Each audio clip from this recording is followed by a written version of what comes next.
Indonesia mempunyai banyak tempat yang dapat dikunjungi, mulai dari keindahan dan keunikannya, namun di antaranya banyak pula yang dinyatakan horor. Apa sajakah itu? Oke, yang pertama ada Lawang Sewu. Konon, gedung peninggalan Belanda ini menyimpan banyak sekali kisah misteri yang bikin bulu kuduk merinding. Seperti apa kisahnya? Let's go started! Lawang Sewu yang berarti 1000 pintu ini adalah gedung bersejarah di Indonesia yang berlokasi di kota Semarang, Jawa Tengah. Bangunan Lawang Sewu ini dibangun pada 27 Februari 1904 hingga 1 Juli 1907. Pada mulanya, Lawang Sewu ini digunakan sebagai kantor kereta api milik Belanda.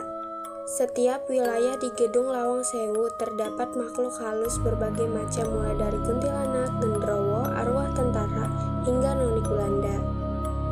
Salah satu ruangan yang terkenal paling angker adalah sebuah lorong yang berada di bawah gedung. Di masa pemerintahan Belanda, lorong ini digunakan sebagai aliran air yang dapat menyejukkan suasana Lawang Sewu. Namun, pada saat Jepang menduduki wilayah Indonesia, mereka menggunakan lorong ini sebagai penjara. Lorong yang hanya tinggi setengah meter ini membuat para tahanan hanya bisa jongkok sambil menahan dingin dari air yang mengalir. Banyak tahanan yang tewas akibat tak kuat menahan penderitaan di lorong tersebut. Uji nyali Lawang Sewu. Kejadian tersebut berlangsung dalam sebuah acara uji nyali yang ditayangkan Trans TV.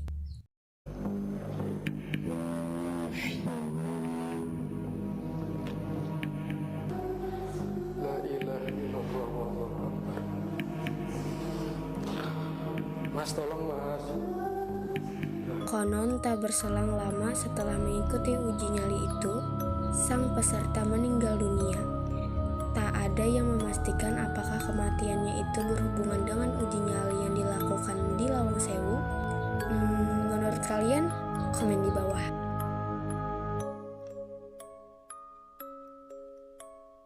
Ada suara misterius di sumur tua.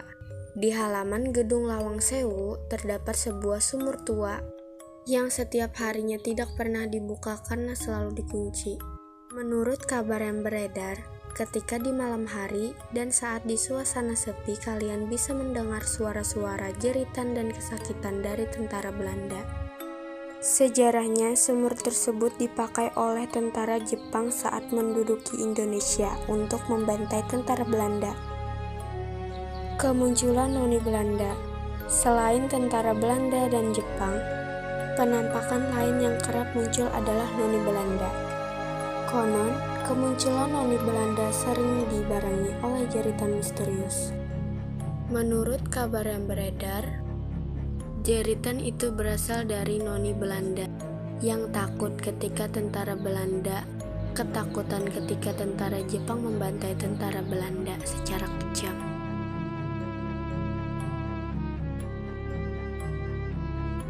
Next, Terowongan Casablanca. Terowongan Casablanca terletak di bawah Jalan Kuningan, Jakarta Selatan, yaitu di Jalan Jatinegara menuju Sudirman. Dulunya, menurut kabar, saat di lokasi itu belum dibangun jalan, tanah tersebut merupakan lahan untuk kuburan massal. Kemudian, pemerintahan memindahkan kuburan itu untuk dibangun jalan raya. Saat proses pemindahan, dikabarkan ada satu jenazah yang bentuknya masih utuh. Maka dari itu, banyak orang percaya pengguna yang ada di kuburan itu belum turut pindah. Terowongan ini diresmikan pada tanggal 22 Maret 1993. Bahkan, sebelum memasuki terowongan tersebut, pengendara yang melintas diwajibkan membunyikan klakson sebanyak 3 kali dengan tujuan menghormati penghuni terowongan Casablanca, seperti kuntilanak berkain merah. Sosok kuntilanak berkain merah kerap menampakkan diri dengan wujudnya. kepada para pengendara yang melintas terowongan Casablanca. Bahkan ada seorang para psikolog bernama Citra Prima yang mengatakan keberadaan kuntilanak merah memang benar adanya.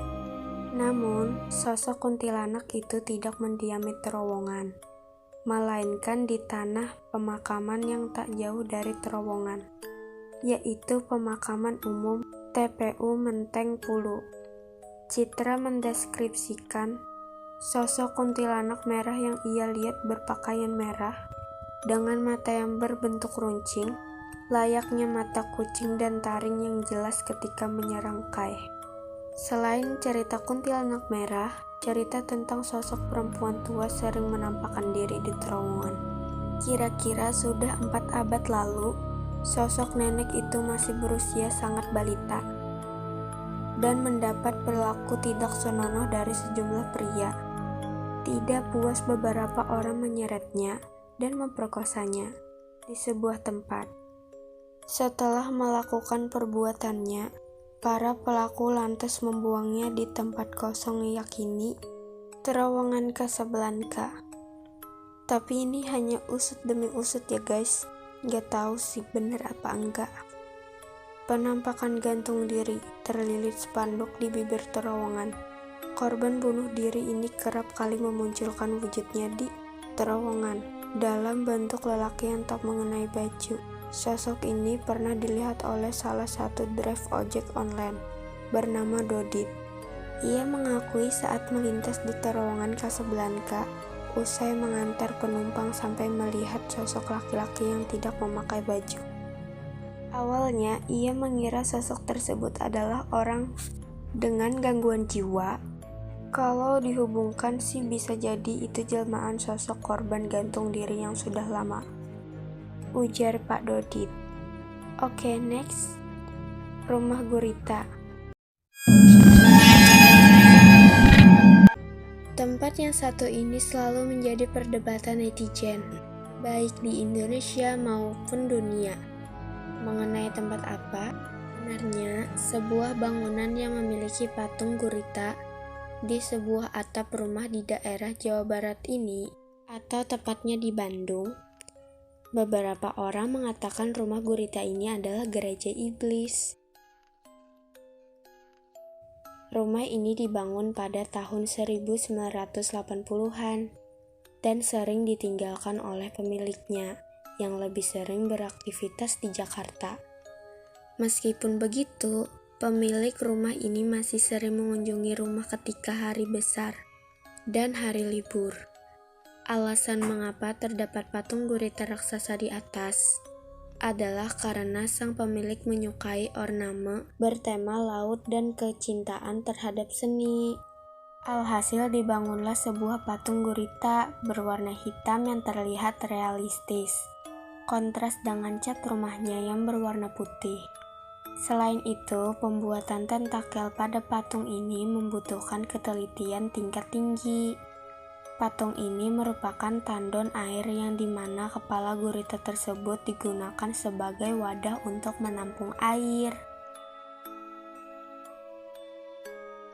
Rumah ini sempat dituding sejumlah pihak sebagai gereja setan karena beberapa alasan. Salah satunya adalah nomor dari rumah tersebut yang bernomor 666.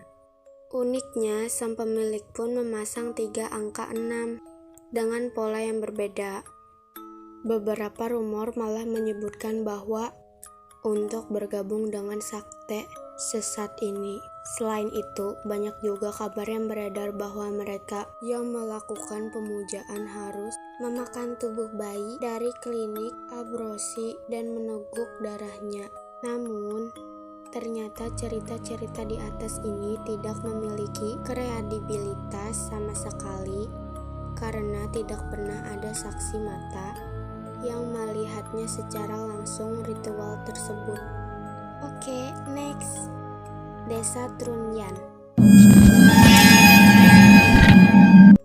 Kalau biasanya orang yang meninggal dunia dimakamkan di dalam tanah atau dikremasi, Desa Trunyan memiliki tradisi yang berbeda. Di desa yang letaknya berdekatan dengan Danau Batur di Bali ini, jenazah mereka yang telah meninggal diletakkan di atas tanah. Umumnya, jenazah tersebut diposisikan di bawah pohon tarumenyan sebagai proses adat.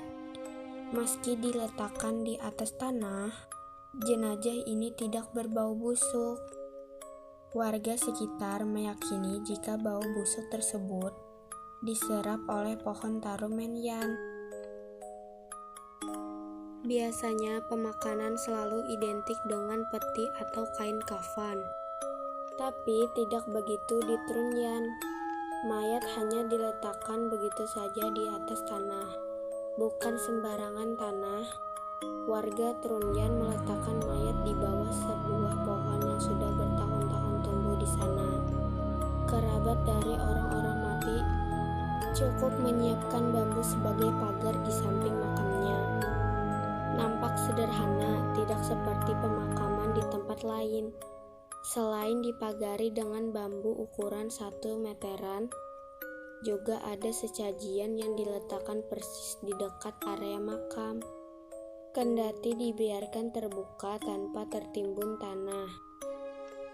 Beberapa mayat yang sudah menjadi tulang belulang dikumpulkan menjadi satu. Hal ini agar mayat yang baru dapat diletakkan di sebelah pohon tarumenyan. Oke, next. Desa tak berpenghuni atau desa mati. Desa Sidamukti, sebuah desa di Kabupaten Majalengka di Jawa Barat ini mendadak viral di sosial media. Hal ini bermula dari sebuah video yang diunggah oleh saluran YouTube Bucin TV pada 26 Januari 2021 yang lalu. Desa ini terbengkalai sejak tahun 2011 atau 2012 karena tempat ini rawan longsor dan sering terjadi patahan-patahan pergeseran tanah. Pemukiman ini tidak seperti desa-desa lainnya, malahan desa ini disebut sebagai desa mati. Di desa Sidamukti ada sekitar 200 rumah yang terbengkalai. Dari rumah tersebut, beberapa bangunan rumahnya sudah mulai rusak karena tidak terurus. Di dalam rumah tersebut masih terlihat ada sapu, kalender, dan bangku untuk duduk. Menurut informasi, masih ada beberapa petani yang lalu lalang lewat desa tersebut. Desa ini pertama kali terjadi longsor di 2001. Lalu sebagian warganya pergi meninggalkan rumahnya dan terjadi lagi musibah bencana alam di 2012. Sejak tahun 2012 lah, pemerintahan setempat menghimbau kepada seluruh warga yang ada di desa tersebut untuk pergi meninggalkan rumah mereka. Dan pemerintahan juga telah menyediakan tempat baru bagi mereka. Nah guys, ini dia 5 tempat horor di Indonesia. Menurut kalian tempat mana yang paling horor? Komen di bawah ya. Terima kasih bagi yang sudah nonton dari awal sampai akhir. Bagi kalian yang suka dengan video aku, silahkan klik tanda like di video ini. Dan jangan lupa stay tune lagi di video aku selanjutnya. Bye.